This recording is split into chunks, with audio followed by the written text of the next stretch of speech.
Avant, il était prévu le dialogue entre le président Félix Tshisekedi et le président Kagame.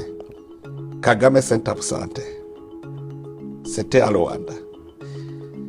Un autre jour, le président Tshisekedi accepte de rencontrer le M23 et le M23 s'absente. C'est le même lieu et ce sont les mêmes alliés. Moi, ça m'amène à penser qu'il y a un roi faiseur de loi qui est derrière M23. Si Paul Kagame a refusé d'aller à Luanda, est-ce que vous pensez que M23 allait accepter d'y aller? C'est le commandant suprême de M23. Ce qu'il veut, c'est ce que le M23 veut. Ce qu'il fait, c'est ce que M23 fait.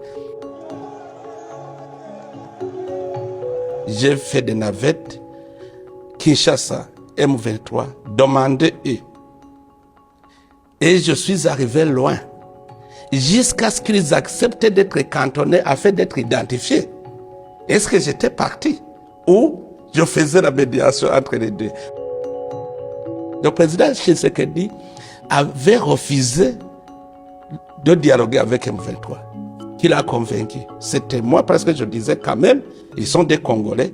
S'ils acceptent d'emprunter le processus de paix, il faut les accepter parce que ce sont des Congolais. Et il a accepté. C'est pour cela que nous tous, nous sommes allés voir la zone où il serait cantonné.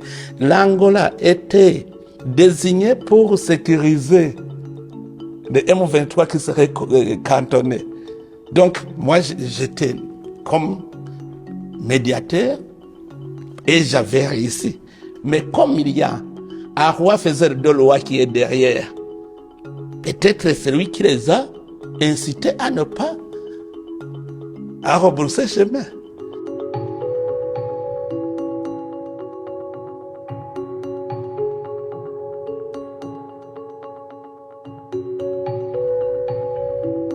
On a fait des négociations, on a abouti même à des accords.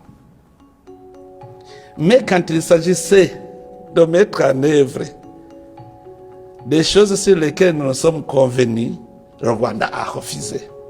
Plutôt, il a préparé ces criminels-là qu'il entretient pour faire le terrorisme au Burundi. Alors, comme je voyais qu'il persévère dans son agression contre le Burundi, j'ai décidé de fermer les frontières. Je les ai fermées quand j'ai vu qu'il n'a pas la volonté de mettre en œuvre tout ce qu'on s'était convenu pour pouvoir surveiller bien notre frontière. Aujourd'hui, ce que je fais, toujours, j'ouvre mes bras pour la paix. Je propose la paix au Rwanda. Je demande aux personnes de bonne volonté de le conseiller de mettre en œuvre. Les Rwandais et les Burundais se connaissent. Moi-même, ce sont mes amis. C'est-à-dire aujourd'hui, tu peux avoir un cadre rwandais qui peut téléphoner à un cadre burundais. Kabarebe, je le connais. Nous étions des amis. Entre Kabarebe et moi, nous n'avons pas de frontières à partager. Nous n'avons pas une propriété foncière commune sur laquelle nous pouvons nous chamailler. Mais le problème, c'est la mauvaise politique du Rwanda. Sa politique, c'est la politique belliqueuse. Je vois que le Rwanda n'a pas de paix tant qu'il n'agresse personne.